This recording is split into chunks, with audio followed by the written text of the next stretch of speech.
Well, good evening and welcome to Choice 2017. It's the 12th day of December 2016. My name is James Mark, sitting in for Van Kiteli. Tonight on the program, we have the big one. We have former Vice President, former Prime Minister, former Minister, lots of titles, and former Sabati MP, Wycliffe Musalia Mudavadi, with us on this day. And we want to discuss everything about current politics. We want to be reflective a bit and talk about his politics as well and his journey getting here. We also want to discuss about Nasser and what it matters and what it means. What does it even mean?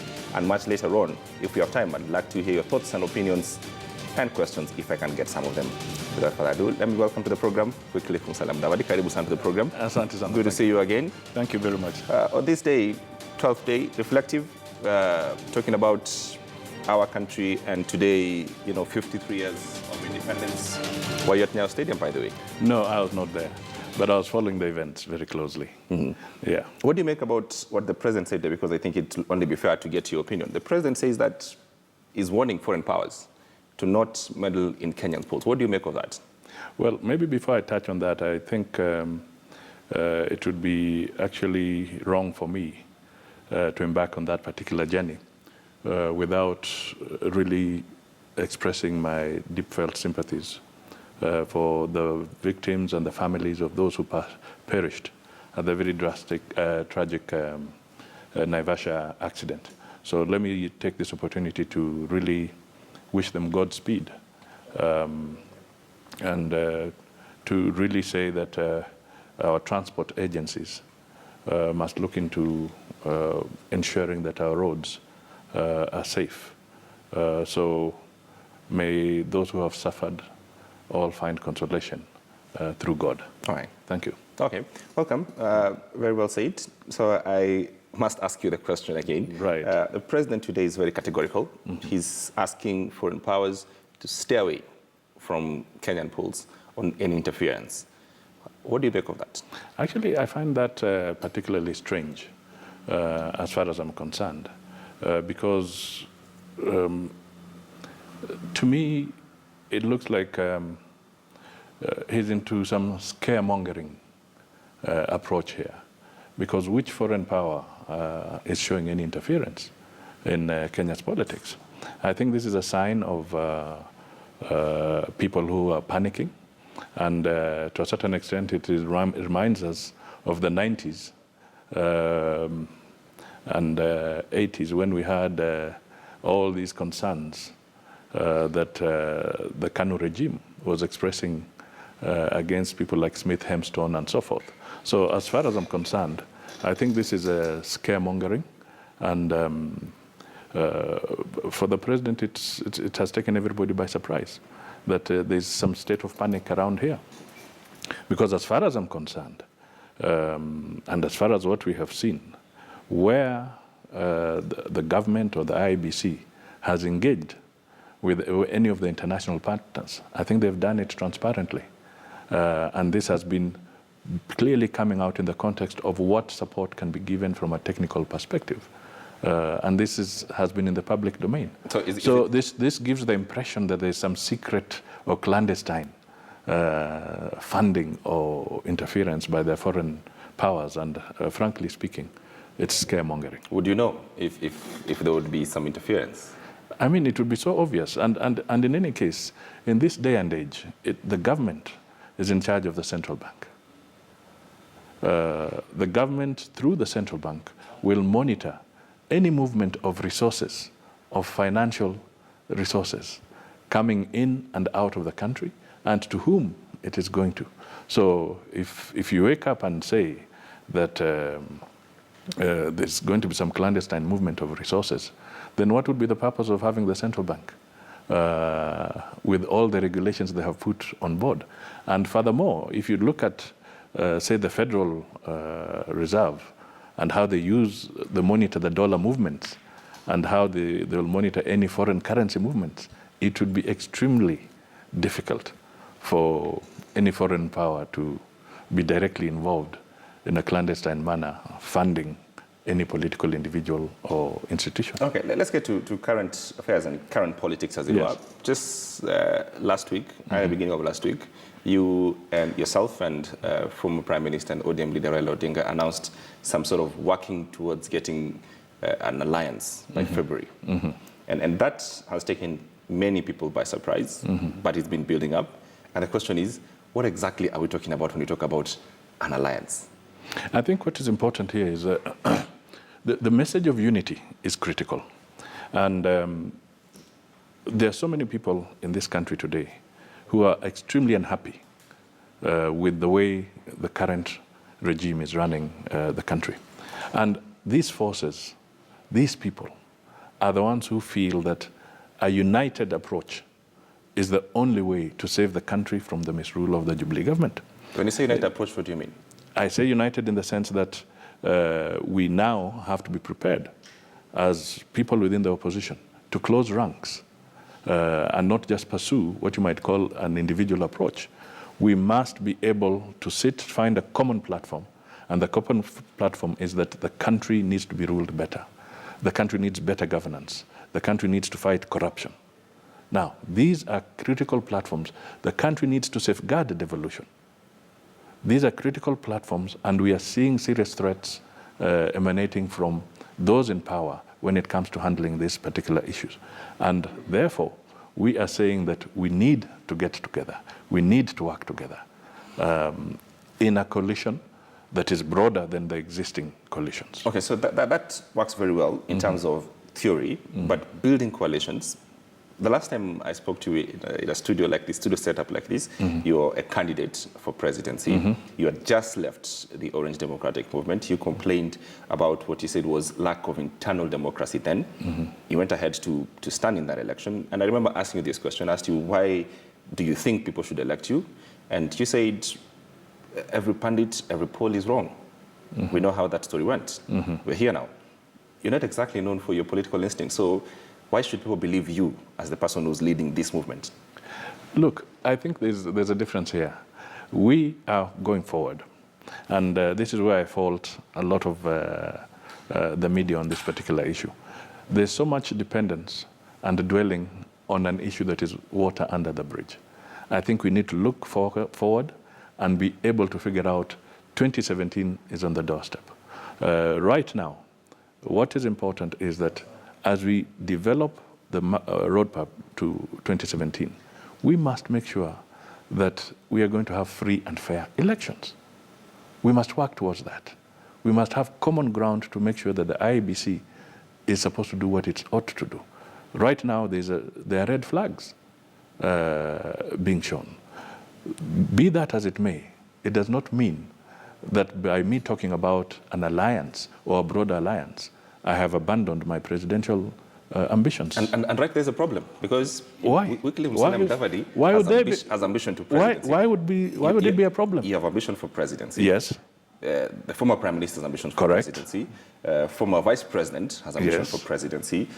Senator, I think, also inside of the, Moses Wetangula, ambition for presidency. And this broader alliance that you put together has possibly 4, 5, 6 people with ambitions for presidency. So the question is, what's important here?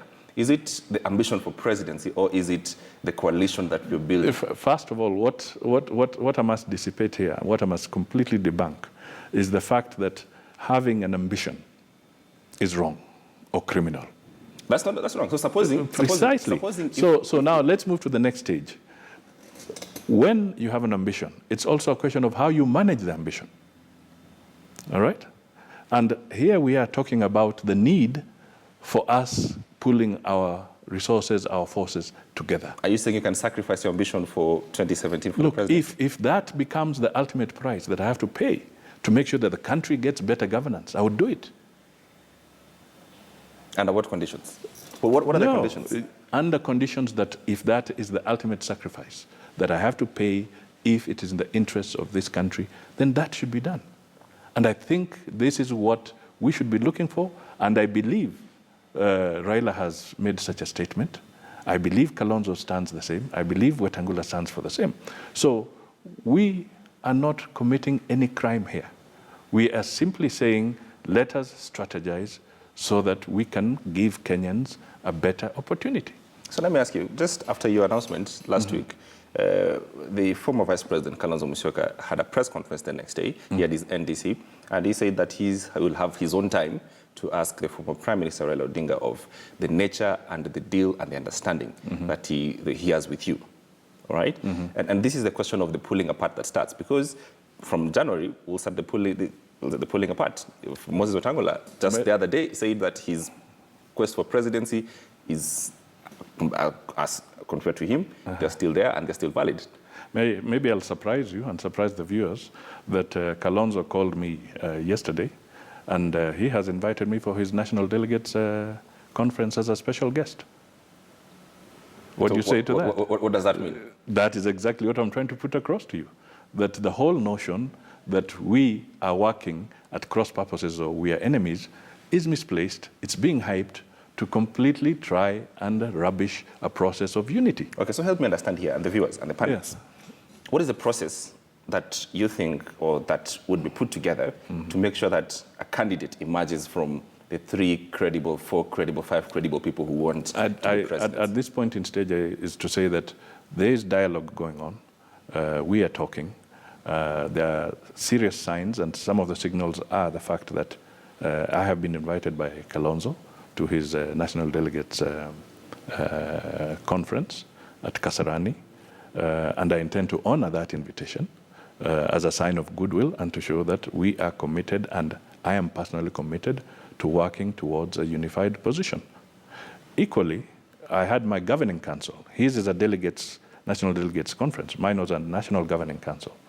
ODM sent a representative there to participate and witness the proceedings there. Now, these are processes, and I can tell you that building a coalition and working towards what we want to work on is not instant coffee. It is a process, but we are keenly watching and benchmarking against the IEBC deadlines. So supposing this process, as you say, and the discussions and the conversations go on, and things don't go the way they're supposed to go, and there's breakdown of these discussions and stuff, because we've seen this before. Okay? If it doesn't work, all right, I'll still hold my head high and say that I pushed, and I advocated for a process of unity.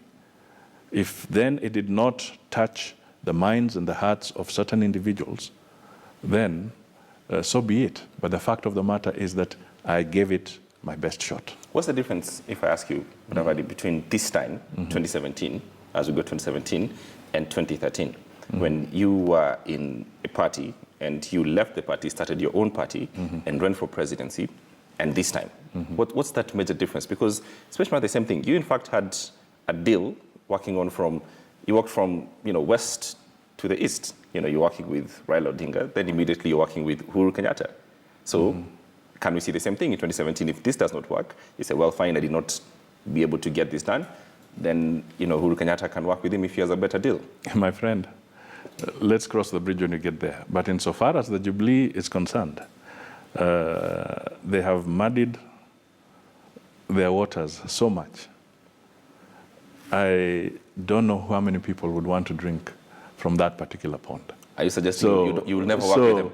As far as I'm concerned, I'm firmly within the opposition constituency in this country, and the message we are putting across is that the country deserves better.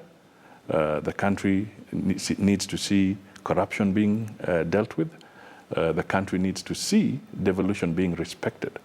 I mean, if you listen to the speech today, you say you're respecting devolution, and you've just come from Bomet, where you have rubbished a sitting governor, playing hide-and-seek games with him, and on whether you're opening a project here or on the other, and planting a candidate on him, and you say that you respect devolution? So the question then that arises is this, that supposing, again, political situation changes next year, all right, and for some reason you can find room and opportunity to work with Jubilee. Is that something that you... I think let us very, very quickly move away from that particular line of discussion, because I've made it very clear that our focus is completely different. The focus for us is to get into a situation where Kenyans will feel better, will see better governance, and will feel that they are involved in a government that is not a duopoly, but a government that is all-inclusive. And this is where the National Super Alliance is heading.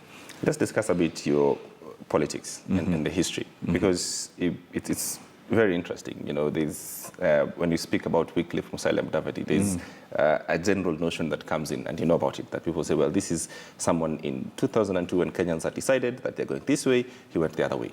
And you've handled this before, you've spoken about this before, all right, when you became Uhuru Kenyatta's, I think, running mate in 2002. 2013, you decided to run, and that went the way it is. And you were running mate before in 2007. So the question is, what does Wycliffe Musalia Mudavadi stand for? What is the politics that define Mudavadi? Well, first of all, I'll not bother to respond to the historical, because I've done it several times. And I don't think it's helping when that... It helps to define you. It helps to define you. When it's being brought in and out, in and out. So I'll rubbish that and say it's history and it's out of the way. Was it a mistake, do you think? Let me tell you, we all travel our journeys. We all have challenges in politics, in business, in life. All right? But the worst is when you are put down by anything that is historical. I refuse to be put down by anything that is historical. I want to focus and move forward. Okay? That is one thing that defines me. Secondly, I have said that Kenya, and the way I would like the politics of Kenya to be, is not to look at politics as a criminal enterprise. We must also look at politics as a decent profession. And we must create room for decency to come into Kenyan politics. This is the message I have. I want to be able to offer trust. I want to be able to offer inclusivity. I want to be able to be part of a responsible and also a responsive government. Can I just tell you where Kenyans are coming from, where they find it difficult to understand and believe politicians, all right? And this is not about you. But you speak today, this message, tomorrow you'll be speaking about something completely different. Today you represent, you know, this question, tomorrow you're presenting a different answer. Today you're saying, you know, we need to stand together with these people, the next day you're saying something else. That, you know, the double speak from politicians is something that most Kenyans, you know, completely kind of just get their heads around it. And that's the problem, because every time we get to elections, like we get to these elections the next time, in 2017, and we see either Musalia Mudavadi or Raila Odinga, whoever it is, we see contradictions. And it's impossible for us to say, what does Musalia Mudavadi exactly stand for? Now, let me ask you a converse question.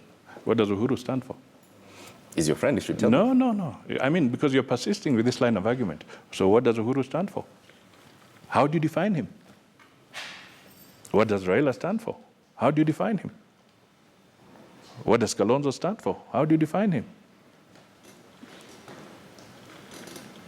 Because you seem to have a script on how Musalia is defined. So equally, you must have a script on how these other presidential candidates are defined. If they were sitting here, I would ask them the same question. So I'm putting this across because to me, I believe we are short of one thing. We are short of focusing on what, in terms of policy, are we ready to offer?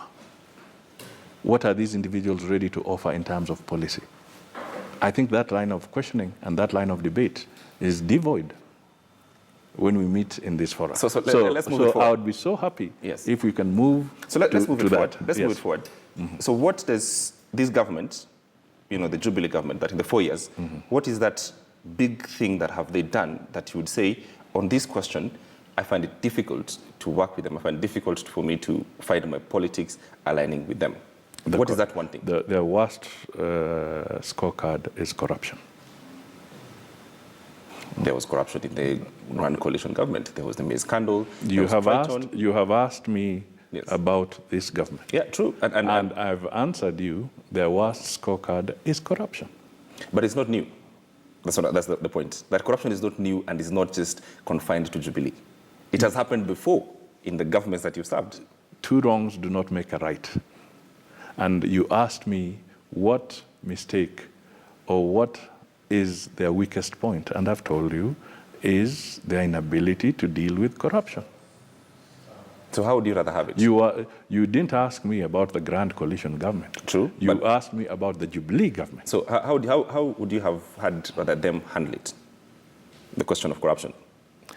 There are so many ways. First of all, let's start with the number of institutions. Let's take the Auditor General's office.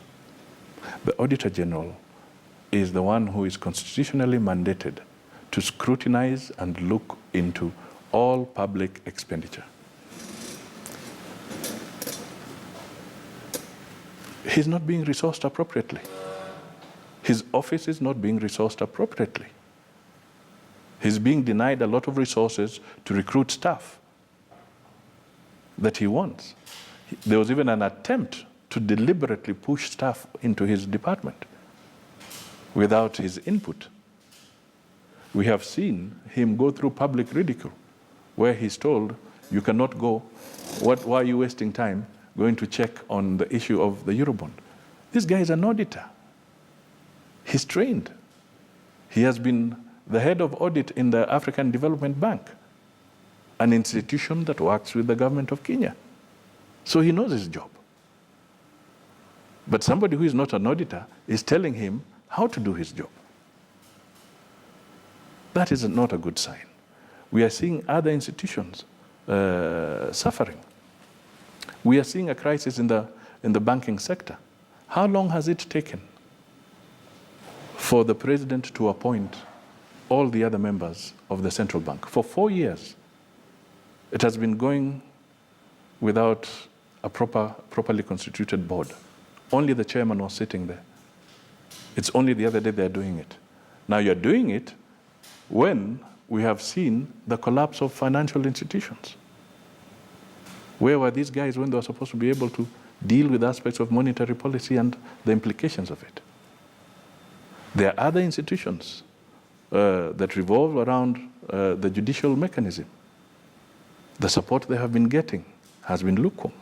So isn't the president right when he says that these institutions then, they have the autonomy, they have the budgets, work from parliament, and he has absolutely nothing to do with them?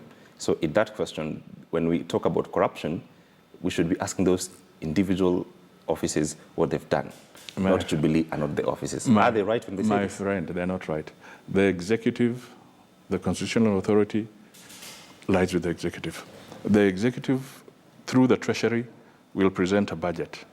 The same executive will forward this budget to the parliamentary budget committee, chaired by Jubilee, dominated by Jubilee. So why is the budget committee that is chaired and then dominated numerically by Jubilee not noticing that they are underfunding the Auditor General? They would say as well, and this is the question that when they are speaking about the achievements and what they've done for the last 4 years, said, if you look at SGR, we've built roads, they're putting electricity in houses across the country. Today the president said that in 2017 the children who start class 1 to class 3 would have tablets or some form of laptop. So from where they sit, from where Jubilee sits, that the development record is so clear and so clean that they would possibly just whiz past the 2017 elections. But in fact the opposition has nothing to show. It's very strange because the opposition is not in government. We are recognized in the constitution, but you're not in government. The people allocating resources is the national government. That's the fact of the day. And then parliament has to play its role. So on that score, they cannot say the opposition has nothing to show.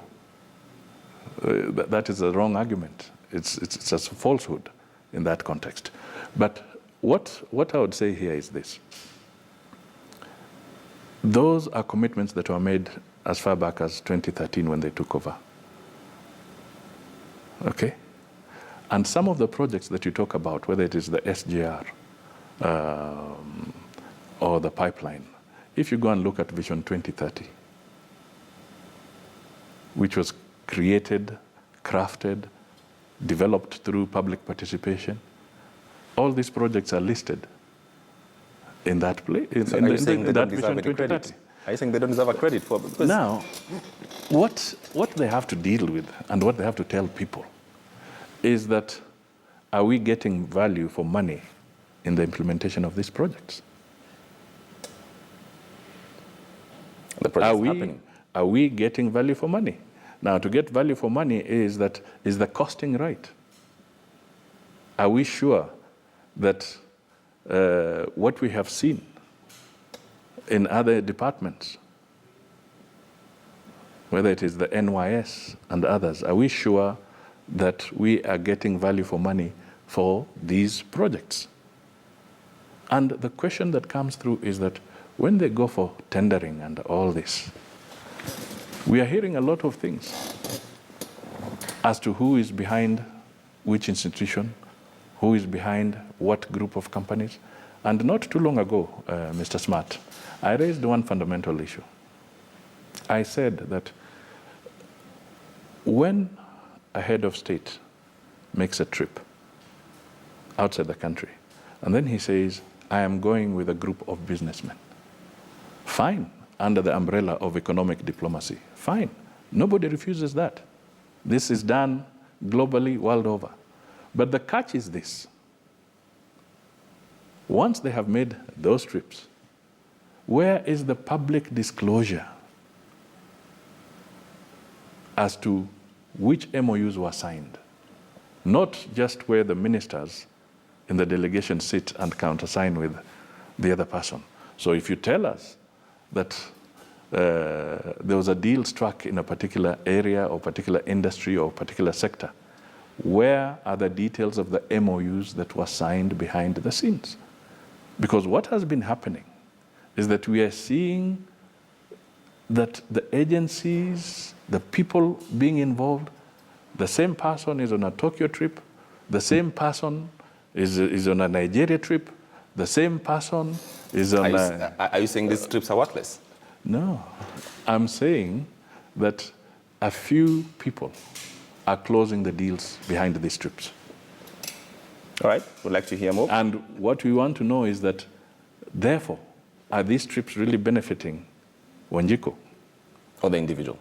Or are they benefiting a few select business people? Very well put. I'm talking to Musalia Mudavadi. He's in a very honest mood tonight. And we'll take a short break. I've always been honest. I've always been honest. Right. Well, we'll take a short break. This is Choice 2017. When I come back, I'll pick your questions a few here and there. What are your thoughts? What are your opinions? And we'll discuss more about current affairs and NASA. Don't go too far. This is Choice 2017.